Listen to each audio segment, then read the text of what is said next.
Hi all, welcome to Off the Post. This is my new football podcast idea that I'm going to run on the channel. Bit of fun really talking about British football, European football and football across the world. So if you enjoy this idea and want to get involved in this, leave a comment down below what kind of team you support, thoughts on your teams as well, and I'll also try and touch on your respective team as well. So we can smash links, be awesome, sub to the channel if you're new, follow me on Twitter, G is a legend. All the links are down below for playlists on the channel and social media links as always. I'm definitely going to enjoy this, guys. It's just a bit of fun really, because it's been something I've kept putting on and off for forever, and thought let's finally get it out the road really. So I've got Arsenal's points I'm going to talk about in this episode, so get prepared for that. Obviously with Arsene Wenger leaving this morning, that was kind of a big talking point for everyone really, because everyone was kind of surprised that it was going to be announced today, I think. But it's kind of been on the card for a wee while, I think, and it's just now has finally happened. But of course a big point as well, not just from the top four perspective, is Burnley and Liverpool. Burnley obviously going to be pushing for 7th, that looks almost signed, sealed and delivered, despite them losing last night to Chelsea, and then obviously Leicester drawing against Southampton. It just makes it near impossible for Leicester to catch up Burnley. But of course Burnley had a little dip earlier in the season where they kind of just had that little bit of bad form, but of course they've kind of regained a bit of form and sitting nicely in 7th. The only way they can't, I think, get into Europe is if Southampton were to win the FA Cup, for what I believe. But Liverpool, they've got Roma in the Champions League semi-finals, so that should be fun and games for them. Of course Arsenal have Atletico Madrid in their Europa League semis. I'm sure they would have liked Salzburg or even Marseille, but if they're going to win it they would have to beat probably Atletico Madrid regardless, so I think it will be interesting to see what comes out from that. In terms of the relegation battle, I think West Brom are all good and down, despite obviously getting a result against Manchester United which no one suspected.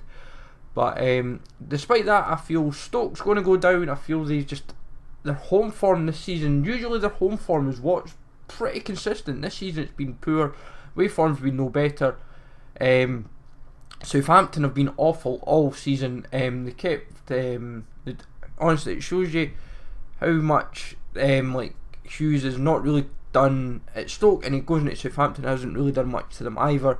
But of course, even before then, previous management, but also the hierarchy has kept constantly changing the managers at Southampton, for what I've saw over the last few years. They had Claude Puel, who'd got them 8th, got them a League Cup final. They'd played, yes, it maybe wasn't the football they were hoping for, but the fans kind of, and also maybe the hierarchy kind of got them out when I'd be saying, so you've got someone that's keeping you consistent, and obviously Claude Puel's went to Leicester and he's got them 8th again, so it almost kind of shows the guy has got he's quite a savvy manager, and he kind of proved it when he was in France, because I'm about 90% sure he's done really well in France, so he's clearly got pedigree, and that's kind of why I'm surprised Southampton got rid of him, and obviously Leicester seem to be against him already as well, which is kind of annoying, because I've saw some stuff on Twitter from Twitter and Facebook from fans. Obviously they were saying Leicester, obviously because they won the league a couple of years ago under Ranieri, they feel like, oh, they should be achieving better, but they've got to be realistic at the same time. But in terms of the 3 that are going to go down, I'm going to go Southampton, Stoke and West Brom. I think Huddersfield, Swansea just have enough to stay up, and I think Brighton and Watford and West Ham, they've got more than enough points to kind of keep away from it. Championship Wolves are all promoted now, but I think they're going to get the title sorted hopefully I'd imagine this weekend. I think Fulham might just nick 2nd. If they hadn't drawn against Brentford, then I think they might have been a bit more comfortable, but they're making it just a little bit harder now. But between Fulham and Cardiff, I think both look good enough to still get 2nd. But whoever I think takes 2nd, I think I would say Fulham finished 3rd. I think they'll go up through the playoffs. But I think if Cardiff were to finish 3rd, I don't think they would go up. I think it'll go to Aston Villa, I think, who would go up through the playoffs. But it's going to be fun. Playoffs are always exciting, I think, in the divisions. It makes for good viewing. In terms of the relegation battle, I think Sunderland and Burton look good as down. Despite Burton looking very impressive against Derby, they've got one of the lowest budgets in the division. They have done wonders under Nigel Clough, and I think if they were to stay up miraculously, then fair play. But realistically, they're one of these teams that should be top half of League One. If they ever get into the Championship, it's probably like a season, maybe or two. They need a bit of luck in their favour to kind of keep them going. They need a striker that's going to bag them like 15, 20 goals and have kind of a resolute defence. League One, Blackburn, for me, with Wigan, should be sorted. Shrewsbury, I think, are going to go through the playoffs. But I think they might even go up through the playoffs anyway. I think they look good enough to finish third. Well, they probably are going to finish third, but I think they'll go through the playoffs. Despite having a little blip in form against the likes of Charlton the other night, I feel they still have a very strong squad, and for all their hard work this season, they do deserve it, and hopefully they can go up. Rochdale, I think, could just sneak staying up. The 0-0 draw with Oldham the other night didn't do them any favours for me. I felt if they had won that game, then they had a chance. But they're making it difficult. But I'm hoping that they can stay up, and it would be some mighty feat for them in the end. Because they had like 6 games in hand or something on like everybody. But hopefully they can do the business. But I think other teams in that division, it's going to be fun and games to see who goes down. It's obviously most of these teams can't really afford to go down a division. They've kind of got to stay in League One, but obviously 4 teams have to go down regardless, so it's going to be interesting over these next few weeks who genuinely goes down. It's going to be difficult. It always is in football. League 2, obviously Accrington promoted, and I think they're going to wrap up the title as well. They have looked very, very impressive. In terms of automatic, Luton look good for second. They've just kind of disappeared, really. And then for a third team, I think Wycombe look good enough to finally go back up. They've been on the cusp a few seasons, and I think this is the time that Gareth Ainsworth will finally get them up, and they will do the business. In terms of playoffs, I think Lincoln might be the team that will go through. I think with them winning the EFL trophy a few weeks ago, they look very, very impressive. I think they have just enough in them to hopefully get themselves up. They're not guaranteed in the playoffs yet though, so they have a lot of work still to do in these remaining few games just to get them into the playoffs, get a comfortable position, and then hopefully use a bit of momentum, get in their favour, and get up through the playoffs. Then, so from there, guys, I'm going to pass over to Kieran, who is an Arsenal supporter. You might know his voice as well if you follow player reviews and Arsenal thoughts on YouTube and Twitter. So I'm going to pass over to Kieran for a bit, for the next couple minutes. So it gives him his points on Arsenal so that you guys can go and enjoy that. So I'm going to have a break for a couple of minutes and leave it to Kieran. Okay, question number 1. Thoughts on Arsenal's season?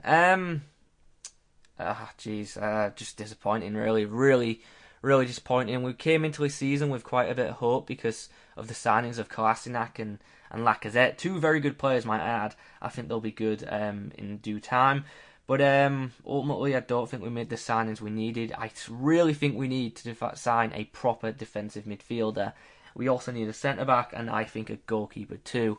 I think ultimately, once again, it's a season where we didn't prepare correctly, and ultimately, we're seeing the results of that. We are currently 6th, and Arsene Wenger is heading to his lowest ever Premier League finish, and that says it all, really. A very disappointing season. Question number 2 regarding Europe. Simple, we have to win the Europa League. I'm not very confident with Atletico still in it, but I believe we can do it, and I think we have to do it. If we don't, there's going to be problems, because when it comes to next season, trying to sign players, not being in Champions League, makes it difficult to attract those big names. So, we have to win the Europa League, and we have to get back into the Champions League if the club wants to go forward.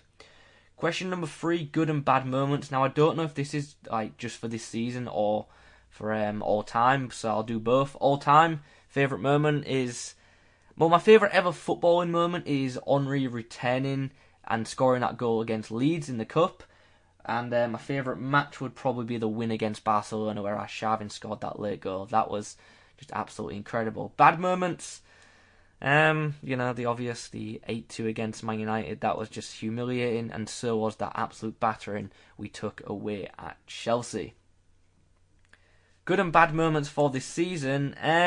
Jesus, been quite a few bad ones this year. That loss to Stoke, really, like at the start of the season, that was horrendous, and then I think we got battered by Liverpool as well, which was awful. We've taken some really bad defeats this year. We've lost to Watford, and we lost to Nottingham Forest in the Cup. We've lost to Bournemouth, Swansea, who are in a relegation battle. We lost to Brighton as well. Like, I'm not disrespecting these clubs, but like Arsenal really should be beating them, and they've lost to so many clubs below them this season, and that has ultimately led them to being in the league position that they're in. So yeah, plenty of bad moments this season. Good moments for this season. In all honesty, my favourite moment, signing Aubameyang. I'm a big fan of his. I think he's a great player, and I think he's going to be really good in the Premier League if he gets a better team around him. And that was just a really exciting and good moment. What's needed next season? A defensive midfielder is needed. Granit Xhaka gets so much stick. I think he's a class player, but he's a centre mid. He's not a DM. We need a proper DM to sit and defend. And I actually think our defence isn't actually that bad. Now, I know it's an unpopular opinion, but I think if they had that DM to sit and protect them, they'd be a lot more confident, and as a whole, Arsenal would defend better. But next season, I think we need a new goalkeeper. I think we could do with another centre-back option, and I really think we need a DM. Now, I know Arsenal fans have banged on about it for years, like a Gilberto Silva type, a Vieira type. We need that kind of player in our midfield, because we have absolutely fantastic attacking players. One of the most creative players in the world in the form of Mesut Ozil, feeding two world-class strikers in the form of Lacazette and Aubameyang. We know Lacazette and Aubameyang can score goals. We've seen them do it in different leagues. But if Arsenal can just solidify that midfield and attack more, them two strikers are going to be absolutely class. Do I think we need a manager change?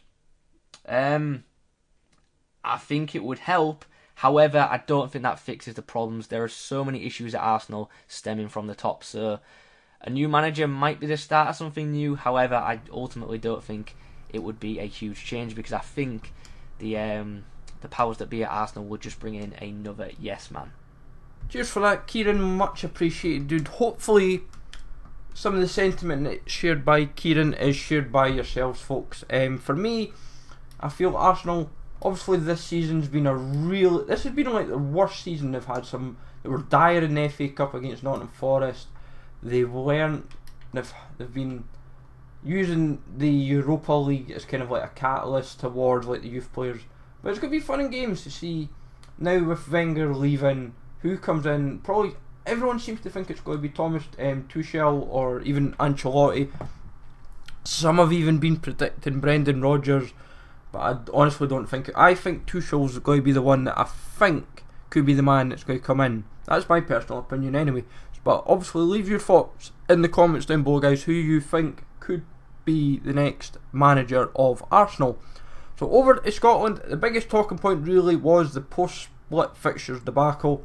It was an absolute shambles if you follow Scottish football. It was literally laughable. Like they were trying to make sure that when Celtic maybe won the title properly, it wasn't giving it Rangers or giving it Parkhead when they were playing Rangers or whatever. It was absolute shambolic, and it was just making it really, really laughable it's not just how pathetic Scottish football had become. It was just kind of laughable why something like this was happening, because end of the day the split shouldn't be there anymore. It's redundant. We shouldn't be 12 teams in a league. I feel on that it should be an 18, 16, 16. There's plenty of teams in that lowland division and east and other divisions that could easily come up through like in League 1, League 2, and even some of them over time probably get into like the SPF, like the Premiership and the Championship quite just with enough time and patience. But the big points really in terms of the SPFL is race for second between Aberdeen, Rangers and Hibs. Hibs might be able to do it. They need to get a result against Celtic to kind of prove that, but obviously Then they need results against Rangers and Aberdeen. But then, obviously, there are remaining games. I would still fancy them to hopefully get enough points. They're only, I think, a few points behind. But if they can easily just get results in their favour, hope and pray others drop them as well, then second could be quite an interesting target for them. I think even third would be a successful season. But obviously, manager of the year would then, if they were to finish second, does Lennon deserve manager of the year for getting a promoted team up to second, making them best of the rest? I think he would definitely deserve a good shout. In terms of going down, I think Ross County looked good for going down, and then from there I think the playoff team will probably just be either Hamilton or Partick. I think Hamilton probably will be the one that might sneak into it.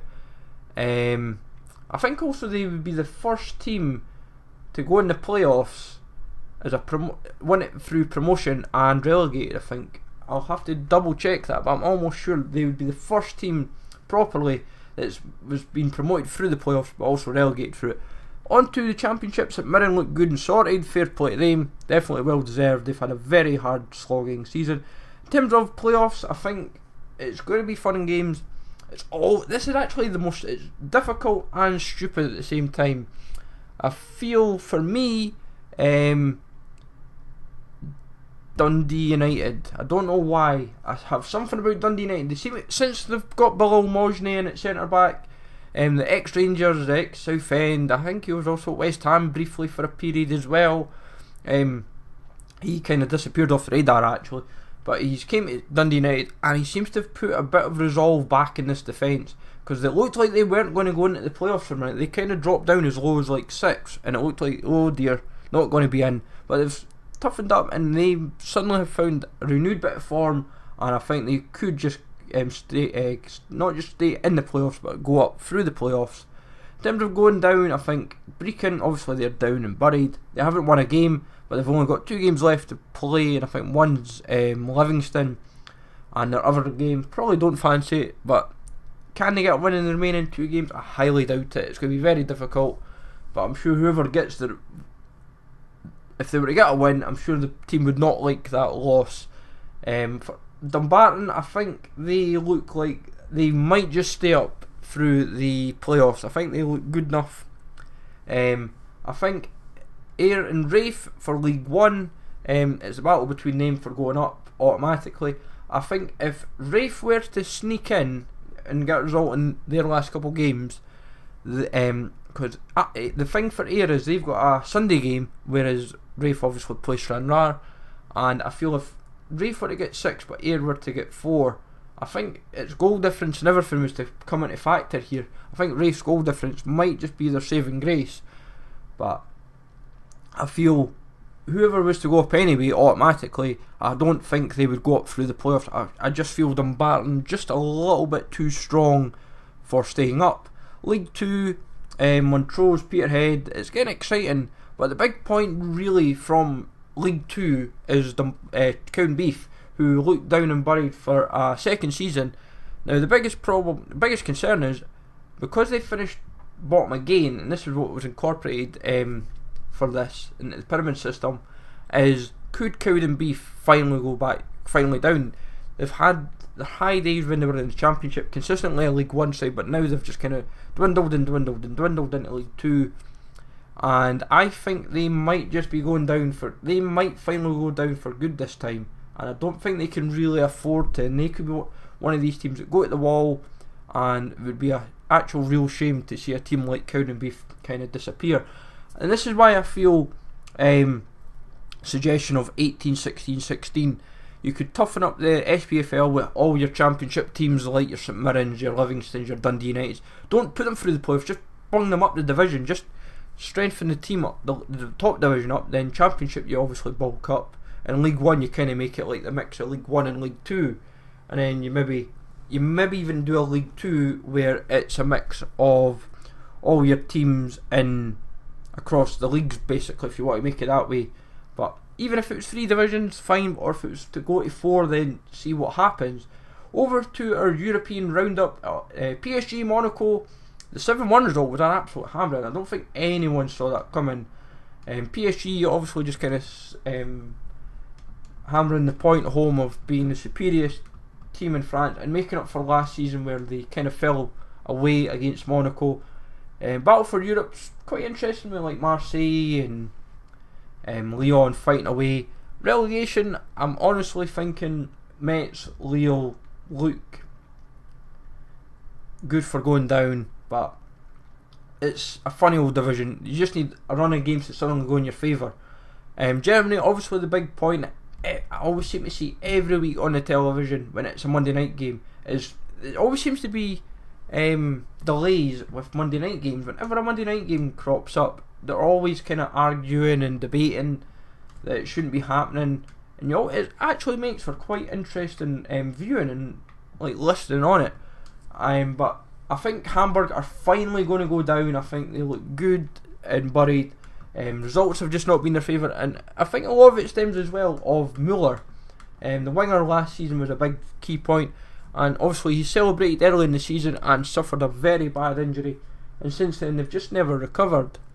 And I feel that also with German teams, does any of them want European football, because they seem to just be kind of dropping away. Like watching Gladbach and Leipzig, they neither seem to be wanting to get European football, but Schalke seem good for second, and then it's just a case from whoever else really wants European football. I think Dortmund are going to have Europa League football next season by the looks of it. They've just kind of been through a manager merry-go-round this season, and it's not really helped them. And obviously Michy Batshuayi's injury, who's came in January, kind of done quite well for them when it mattered, but I feel it's just been a merry-go-round in German football this season for what I've seen, and it's going to be crazy. Barcelona obviously crawling to the title. They've kind of not really they've not really had a challenge really from Atletico. Atletico gave them a bit of a challenge, but when Barcelona played them, it was like it didn't really materialise. And obviously Atletico Madrid losing last night to Real Sociedad as well did not help that cause. But Real Madrid's Bale Benzema rumours, I think both of them might be finally leaving Real Madrid, and obviously Battle for Europe should be interesting. Plenty will be hoping to get European football next season. Like Sevilla might have to suffer without it. Valencia look good for European football again. Relegation, like Malaga's dead and buried. Las Palmas look dead and buried for relegation. And well, Malaga are actually, they can't mathematically stay up, and I think Las Palmas are pretty much the same. Deportivo look about the same. Levante's win last night kind of helped their cause massively. On to Italy, Juventus. That will be an interesting game on Sunday between Juventus and Napoli. I would recommend listening to Italian Football TV's podcast. They will cover an extensive amount on that game and the league in general, because obviously Napoli have had a bit of a collapse, and what's not helped is Sarri looks like he's going to Chelsea, and if that's the case, then for him, is it a missed cause, that a lost chance that he could have maybe got Napoli the title? Benevento, I think they look dead and buried as well for relegation. The big point is that their first half of the season completely cost them. If their first half of the season mirrored their second, which just now they've got 14 points, just for talking's sake, if they had got 14 points in the first half of the season, they would kind of just about be staying up. They would obviously be about third bottom, but if with a few games left, they could have, all they might have needed was say 5 or 6 points, maybe even 4, and still had enough to stay up. But we'll see what happens though. Benevento, fair play to them, they have done very, very well, despite the criticism from the first half of the season, and hopefully they can come back stronger and maybe come back into the division sooner than later. European football pushes, I think it's battles between like the Milans, Lazio, Roma, depending on who wants kind of like Champions League football and Europa League. But I feel Roma, they've had a very good run this season getting to the semi-finals, and especially the 3-0 victory against Barcelona. but we will see what happens with them in terms of against Liverpool. It shall be exciting regardless. Over to Holland, PSV obviously sealing the league, that's kind of a big talking point there. Battle for second is interesting actually between Ajax and Alkmaar, depending who fancies it most, but both have definitely worked hard this season, and obviously Feyenoord not having the season that they would have liked, but I'm sure if they can at least get European football for next season would kind of seem a fair compromise. Then over to Turkey, which is the only league left out with say Juventus and Napoli where the title race is still wide open. 4 teams could still fight for the title, and I honestly do believe that it's going to be difficult. At the moment I genuinely do not know. I think Besiktas could sneak in. They've got to show the toughness to kind of maybe nick the title, but Galatasaray, Fenerbahce and Besiktas, they have all been there and done it. If I remember right, a couple of years ago it was Besiktas in this situation, I think, when they were top and they showed the mental toughness. So, but this time around it will be fun and games. Turkish League is actually quite exciting to watch, to see who can actually push for the title, but I'm hoping regardless it gives us it's given us some excitement as a neutral viewer, let's put it that way, just to get an idea of who's going to win the title. So in terms of other kind of analysis really, obviously leagues like Ireland, they've not long started back up. Sweden and Scandinavia, like Sweden and Norway. Then you've obviously got the A-League not far away from finishing as well. MLS not far started back into it as well. But for now, they're kind of leagues that once the leagues few weeks in, few more weeks back in, obviously with the World Cup coming up soon as well, it'll make it a bit more interesting to see how these leagues kind of shape up and where they go from there. But hopefully you've enjoyed this, guys. I've definitely found this quite interesting, just kind of getting a good chunky bit of analysis on the football around Europe. Let me know in the comments down below what your team is doing. If it could be a team in the Premiership, could be a team even in the non-leagues, could be like a Spennymoor Town or an AFC Northwich. 2 teams, for example, guys, that have had to fight long and hard with games in hand and everything. It's been actually quite mental to see, and just shows the kind of difficulties that they've suffered as a small team. So let me know in the comments down below what you think of the podcast, anything that I can tweak in any shape or form. I will aim to get more folk involved.